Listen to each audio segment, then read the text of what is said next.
All right, so 2022's Vengeance is written and directed by BJ Novak, and this is his directorial debut. If you're not familiar with BJ Novak, he played Ryan Howard on the US version of The Office. I believe he was also one of the writers and maybe one of the creators on that show as well. Correct me if I'm wrong down in the comments. But yeah, it's kind of cool because he's also starring in this film as the main character, and we had another Office actor do something similar with A Quiet Place. John Krasinski, he both directed, I believe he wrote, and he also acted in A Quiet Place, part 1 and 2.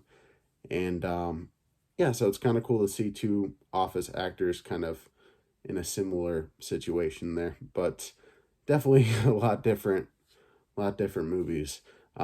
Basically, this movie you have Ben Nolwitz played by B.J. Novak, and in the beginning of the movie, he is this guy who has huge aspirations. He wants to tell true American stories, but he doesn't really have a story to tell yet.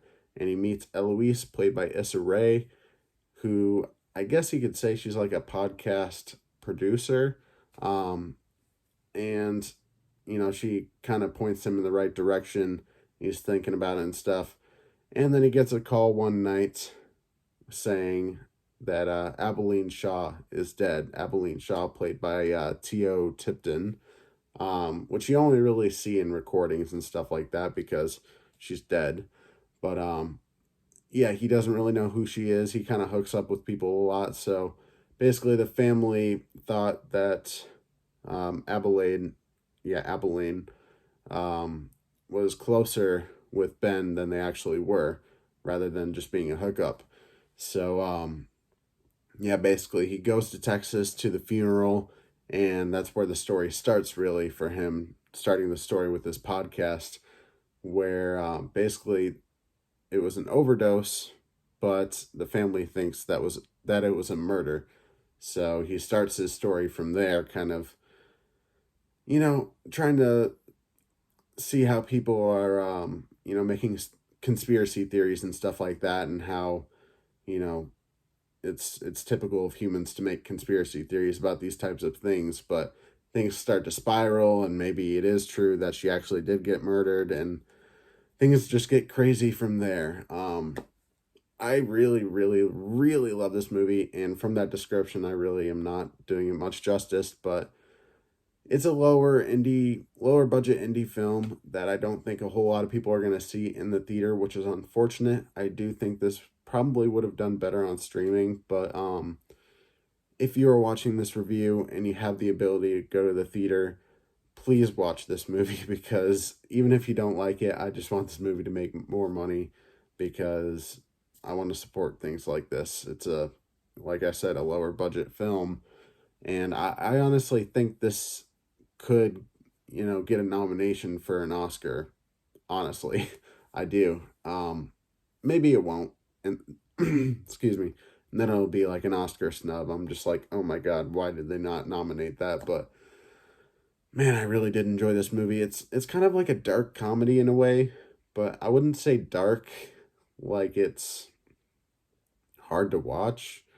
Um, I don't know. Sorry, there was like a crow gawking outside that kind of distracted me for a second. But yeah, it's not super dark. I mean, you're dealing with the topic of death and overdose, obviously, but for the most part, they keep the humor kind of light and keep you enjoying yourself. And there's a lot of comedy in it as well. It's BJ Novak. I mean, he's known for The Office and whatnot. So there's definitely a lot of comedy in this film. The trailer definitely portrayed it more as a comedy, and I think there's a little bit more heart behind it than the trailer kind of leads on. And I don't know. I like the balance of the comedy and actual genuine moments with the family. The main character Ben actually getting closer with the family. I mean, Ty Shaw, Boyd Holbrook, he's like the brother to Abilene. I also haven't mentioned the other cast members here, but like I said, Issa Rae as Eloise. We also have Ashton Kutcher as Quentin Sellers, who is kind of in a way self-proclaimed like recording producer. That's not the word for it. You know what I mean, though. Um, but yeah, he seems like a good guy for the most part. I like Ashton Kutcher, and at first Ben, kind of seemed annoyed by him, but over time, like you just see how deep that his character is. Like, you know, he talks about big dreams and stuff, and he does things for the little guy. He really seems like a good dude. So yeah, Ashton Kutcher was really great in this movie. Um, I mean, at times I will say some of his monologues did go on a little bit too long. But other than that, like that alone, plus like one minor plot hole, those are the only two issues I have with this movie. Just, a monologue that went on a little bit too long, and then a minor plot hole, which I won't spoil here. Maybe you'll see it in the film and you'll be like, "Oh yeah, that's what he was talking about," but maybe it won't bother you. I mean, it really didn't bother me, but yeah, just one minor plot hole. Um, but yeah, like I said, those are my only two complaints in the movie. But also the grandma wasn't listed. The actress who played the grandma um in this movie, she was not listed on IMDb or anywhere else I tried to look. So cannot credit her, but I don't know if I already said this. Dove Cameron in here as Jasmine Shaw. Dove Cameron, you might know from Disney Channel. I believe she was on a show called Liv and Maddie. And then, was she in that new Babysitter Adventures in Babysitting? I could be wrong. Pretty sure I am. But yeah, she kind of started off on Disney. So cool to see her in this movie and kind of branching out. Then J. Smith Cameron as Sharon Shaw, I believe that's the mother. Isabel Amara as Paris Shaw, that is one of the sisters. Dove Cameron's character is one of the sisters as well. I feel like I'm forgetting somebody. Yeah, I am, but oh well. Grayson Barry as Officer Mike, and then Ben Whitehair as Officer Dan. Those officers in there are the dumbest freaking characters, but it works for the movie that they're in for sure. Um, yeah, I really don't want to give away like a whole lot. It's not one of those movies like there's a whole lot to spoil other than the whole murder aspect and whether she was murdered or not. So it's kind of like a dark comedy slash murder mystery kind of movie. The elements that I really came for were the podcast elements and then kind of the true crime elements, because those are two things like podcasting in general has been something I've been interested in for the last few years, but true crime is something that I've recently been getting into. Shout out to Mr. Ballin on YouTube, and then Unsolved Mysteries from BuzzFeed, or not Unsolved Mysteries, BuzzFeed Unsolved. I've been listening to those a lot when I'm doing whatever I'm doing. But yeah, sorry, licking my lips. They're like really dry right now for some reason. Um, but yeah, really great cast in here. I think they all did a good job. Let me read off some of my notes here. Great editing. There's a moment here where Eloise, Issara's character, is listening to a recording, and then they cut to them actually recording it. And I was like, oh, that's good editing. I like that. Um, I mean, it's not mind blowing editing. It's not like the most crazy, most beautiful editing, like 1917 level editing I've ever seen. But yeah, I think it did a good job just making the film very much visually appealing. The pacing I thought was also I thought the pacing was solid. Sorry, I'm kind of getting tired here. It's like 3 a.m. But yeah, I thought the film had a pretty good pacing, pretty much all up until the end. Towards the end there, I think the pacing kind of, I don't know, it was a little weird towards the end there, but for the most part, I think they did a good job, like giving everything time to breathe. So, I mean, it's a little bit slower paced of a movie, but I wouldn't say it's like boring by any means, because it's like character driven.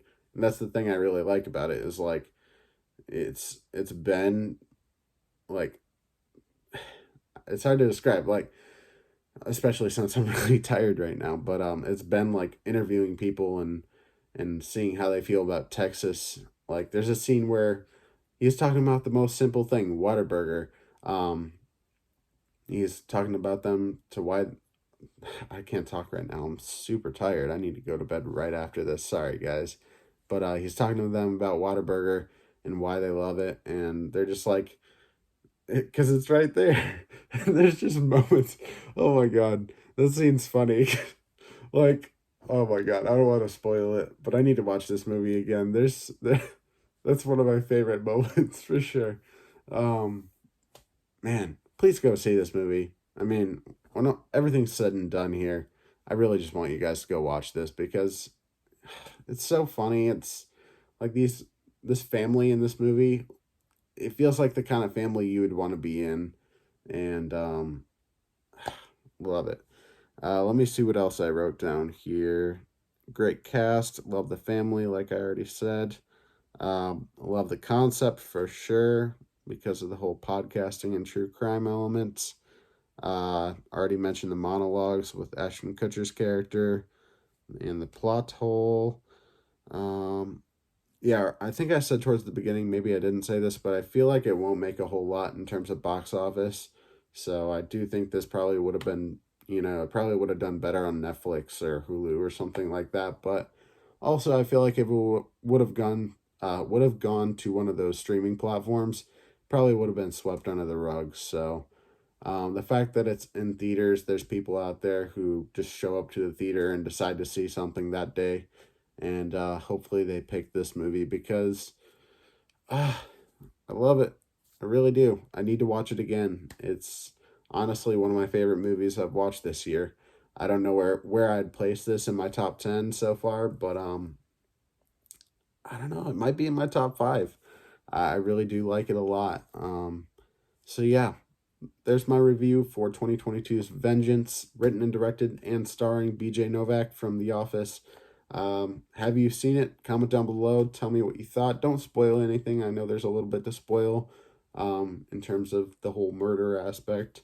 But yeah, let me know if you saw it and if you liked it. And let me know if my review made you want to see it. Hopefully it did because it is so good. Please go watch it. Leave a like on the video, subscribe, do all that stuff. Hit the notifications bell so you never miss an upload. And on Facebook and Instagram at Pop Culture Podcast. I'll see you in the next one.